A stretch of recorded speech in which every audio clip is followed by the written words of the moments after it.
Si Juan Diong, ang iyang full name, Juan Magdidiong. Taga Bohol si Juan Diong, pero diri manginabuhi sa Subo. Kining sugilano ni Juan Diong nahitabo atong 1840. Ang Spanish colonial authorities dinhi sa Subo nagplano pag-convert sa umahan dito sa Barrio Panandaran sa siyudad Parisnaga isip grazing pasture para sa mga turo. Kaya kaniadto mag bullfight man dinhi sa Subo. Ya gusto sila nga tamnani og daghang sagbot para nga sibsiban sa mga turo. Moto nga aron pang patuman sa plano, gipapahawa ang mga mag-uuma. Gibungkag nila mga Pinoyanan aron madako ang hawan para kasagputan para sa mga turo. Himuong farmlands. Ginawani ang ilang farmlands sa ilang mga umahan. Usas na piktuhan ni sumbong ni Juan Diong. Kailang pangu si Juan Diong man. Siya may grupo sa mga mag-uuma dito sa Naga. Sa kasuko ni Juan Diong, gihilabtan niya mga sakop. Naggrupo sila, 200 sila ka mga mag-uuma, nagdaan sa ilang mga sundang, nagpanon sila padung sa Siyudad Subo. Dini sa lungsod na sa Subo, nitong gigayon na. Kaya gusto sila magkikita sa gobernador. Na gikapoy man sila, gika silang Naga ng Bagtas, padung sa lungsod sa Subo. So, nagkasabot sila, adto sila mga tuog sa simbahan sa Recoletos. Amot mo man ni simbahan diya karon sa University of San Jose Recoletos o man sa address. Basta dito siya mga tuog sa Recoletos Church. Samtang nagatuog sila, diya nipukaw ni Juan Diong. Pagmata niya, gabi dako. Kuhan ba siya? Nipukaw niya. Usang kagamay batang lalaki. Mga 5 anyos. Gingnan siya sa bata, inigkabuntag, inighayag na adto dito sa Basilica. Gitawag ng San Agustin Church pa in 1840. Adto dito sa San Agustin. Pangitaan ditong obispo. Kaya ang obispo, nagpaabot to nimo. Mauro to yung mensahe niya, nawa na ang bata. So, parang niyo, ang obispo, makikita na ko. Kailan ang obispo na ko?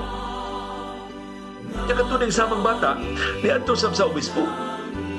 Human siyang misa sa Isbundag dito sa Basilica, ginuol siya sa bata, giingnan niya ang obispo nga, Bishop, naramay mga tao nga nagsundang, gika na silang Naga, nagipangapoy naman ng Bishop, kay suko kayo na sila, kay ilunggon ko na ilang mga umahan.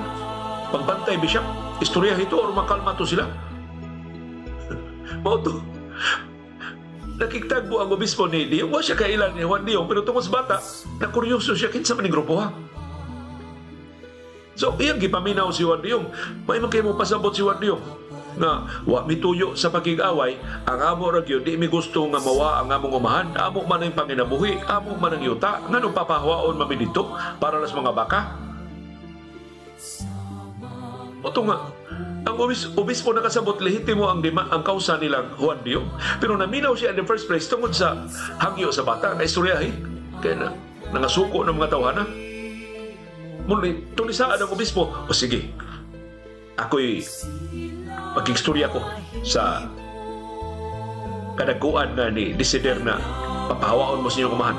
Ako sila ingnon na inyo din ang mga yuta, di mo hilabtan. So, gikan adto, namahaw ang obispo, nakikita siya sa gobernador. Iyang gipasabot, at rang gisulti ni Juan Diong, iyang gipasabot nga to sa gobernador. Nakumbinser ang gobernador, gihunong ang paghimo sa panataran ng grazing land para sa mga turo sa Espanya. So, silang Juan Diong nagbakta sa balik dito sa Naga.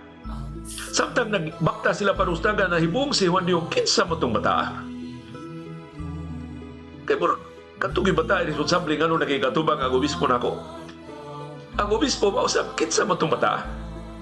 Kanisulti na ko pa sa grupo ni Juan Diong.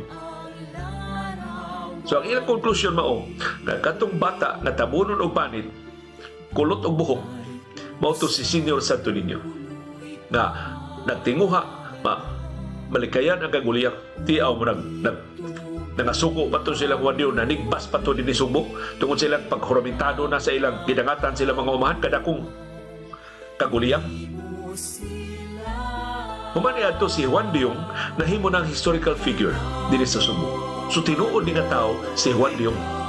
In fact, si Juan Diong mo gipasinunggan nga mao'y founder sa munisipyo sa San Fernando.